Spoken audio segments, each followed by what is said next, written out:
Does this converge? Is Sn Cauchy? Now, recall again, what did it mean to check that Sn was Cauchy? We wanted to look at the difference of partial sums, Sm minus Sn. Right? But what is the difference of partial sums when you're adding the first m terms and subtracting the first n terms? It's just all the terms in between.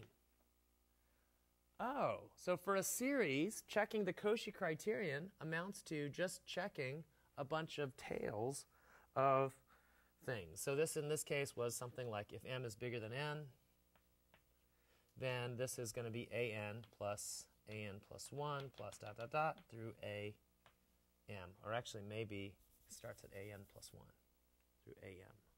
Right? It's all the terms in between. Okay.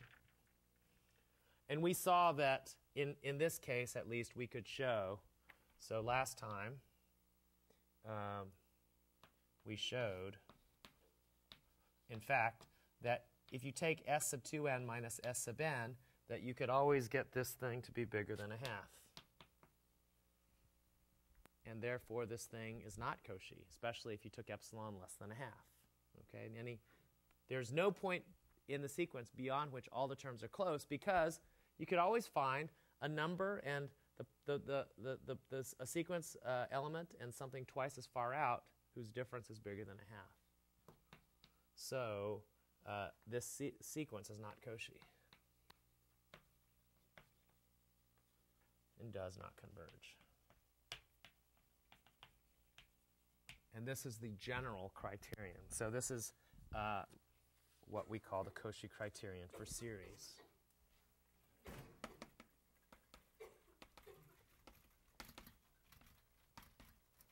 The other thing is, of course, just the Cauchy criterion for sequences. But for series, what we have is the following.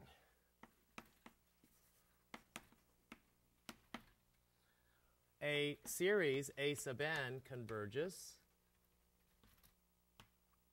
if and only if. And by the way, if I stop writing the indices here, I mean n from 1 to infinity. Okay? This series converges if and only if, help me, for every epsilon bigger than 0, there exists an n such that, help, little m bigger than big N implies, help, the distance which ends up being what? A bunch of things. Yeah. Let's take the sum from k goes from n to m of a sub k is less than epsilon. Okay. And in fact, it exactly comes from that intuition. What you see here really is this is a bunch of tails of the series. So what I'm really looking at is, in a series like this, is past some point, are any possible sums you take past some point always going to be less than epsilon? That's the question. Okay? So, are you happy with that? Yes? Okay. So, let's just see what this means. There's a lot of things we can tell from this fact, and this just follows from that intuition. So, I've basically done the proof. So, there's an immediate corollary we'll get. What if I let m equal n?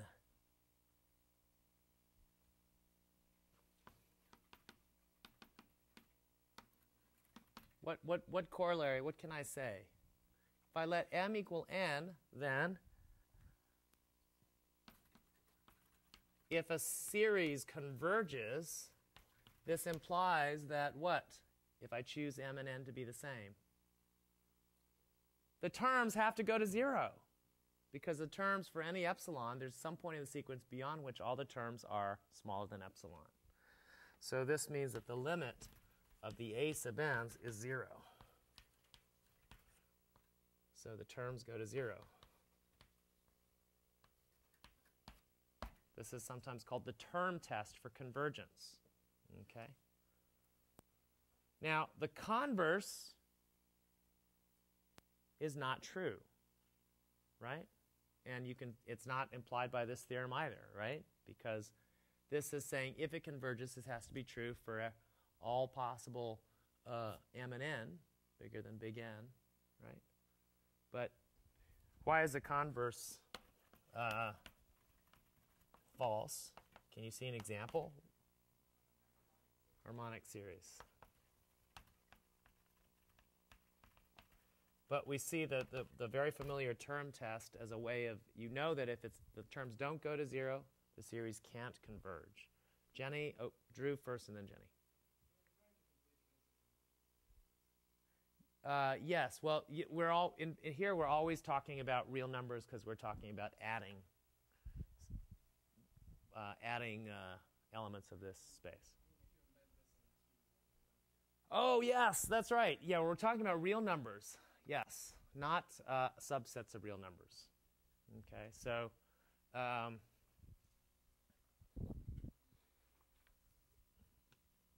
yeah, we're talking about real numbers, not subsets of real numbers. Jenny. Oh, same question as well. Yes, we're talking about real numbers only. Very good. Great. Immediate consequence of the Cauchy criterion. You just have me thinking now, like if we're in the rationals, what is there anything you can say? Is this theorem false? Obviously. Yeah, I mean, certainly.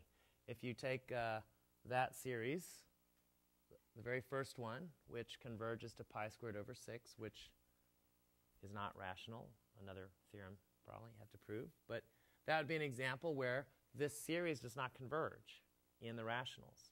But yet the terms are all going, all the tails are getting small, right? Okay. Excellent, excellent question. Okay. Let's see. What else can we say? Oh, gosh, there's a lot of other immediate consequences. Here's one. Theorem. This is a theorem about non-negative series, which means all the terms are non-negative.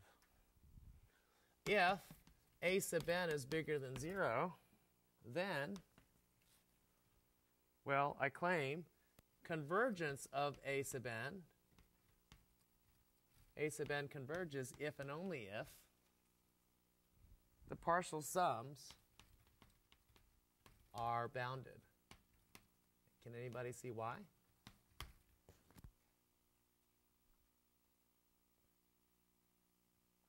Anybody see why?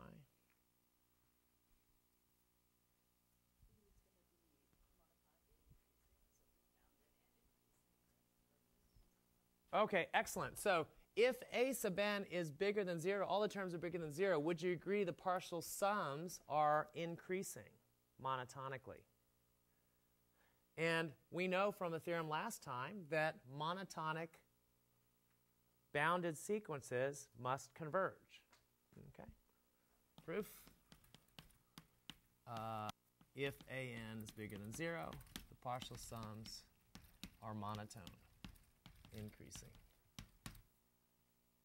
So if they're also bounded, but bounded monotone sequences converge. Very simple corollary. Again, consequence of the Cauchy criterion for series. Okay. All right. Hey, that's a lot of mileage for just a simple consequence of the Cauchy criterion. Here's another one.